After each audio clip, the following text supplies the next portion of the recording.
മുംബൈയിലെ ലോക്കൽ ട്രെയിനിൽ എങ്ങനെ യാത്ര ചെയ്യണമെന്ന് ഞാൻ പറഞ്ഞു തരാം. സ്വന്തം ബാഗ് മുതുകത്തിടാതെ നെഞ്ചത്ത് ഇതുപോലെ ഇടണം. കാര്യം എന്താണെന്ന് നിങ്ങൾക്ക് ലാസ്റ്റ് മനസ്സിലാവും. എന്നിട്ട് ട്രെയിൻ കയറാൻ ഇതുപോലെ വരിവരിയായിട്ട് നിൽക്കണം.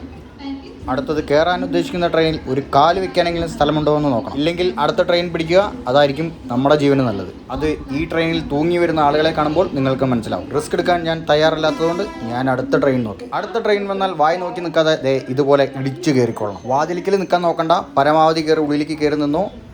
അതിൻ്റെ ഭവിഷ്യത്ത് എന്താണെന്ന് ഞാൻ പിന്നെ പറഞ്ഞുതരാം. ഉള്ളിൽ കയറിയാൽ സേഫായിട്ടൊരു സ്ഥലം നോക്കി വെക്കുക. ഇല്ലെങ്കിൽ ഇറങ്ങുന്നവനും കയറുന്നവനും ചവിട്ടി കൂട്ടിയിട്ട് പോകും. അടുത്ത സ്റ്റേഷൻ വരെയൊക്കെ പുറം കാഴ്ചകളൊക്കെ കാണാം. അത് കഴിഞ്ഞാൽ പിന്നെ വെറും ഇരുട്ട് മാത്രം. നിൽക്കാൻ സ്ഥലം സേഫായി കിട്ടിക്കഴിഞ്ഞാൽ അടുത്ത ഇതാണ്, കൈ മുകളിൽ മുറുക്കെ പിടിച്ചേക്കുക. ഇല്ലെങ്കിൽ ഇടിയിൽ സ്ഥാനം തെറ്റും.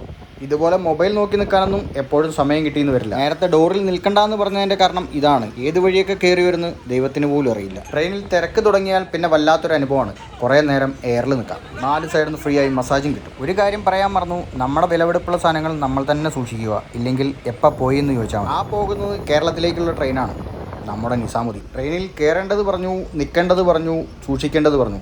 ഇനി ഒരു കാര്യം കൂടെ ഉണ്ട്, ഇറങ്ങേണ്ട കാര്യം. ഇനി ഞാൻ നേരത്തെ പറഞ്ഞ കാര്യം തന്നെ, മുന്നിലേക്കിട്ട ബാഗ് കൊണ്ട് ആഞ്ഞങ്ങ് തള്ളുക. അപ്പം നമ്മൾ പുറത്തോട്ടെത്തും. ഇപ്പം മനസ്സിലായില്ലേ എന്തിനാണ് ബാഗ് മുന്നിലേക്കിടുന്നതെന്ന്? അതൊരു രക്ഷാകവചമാണ്. ഈ തിരക്ക് നിങ്ങൾ ശ്രദ്ധിക്കണ്ട, പക്ഷേ ഈ കാണിക്കുന്ന ആപ്പ് നിങ്ങളൊന്ന് ശ്രദ്ധിക്കണം. അതിനെക്കുറിച്ച് ഞാൻ അടുത്ത വീഡിയോയിൽ പറയാം. അപ്പോൾ കൂടെ കൂടിയ ബോംബെ കാണാം.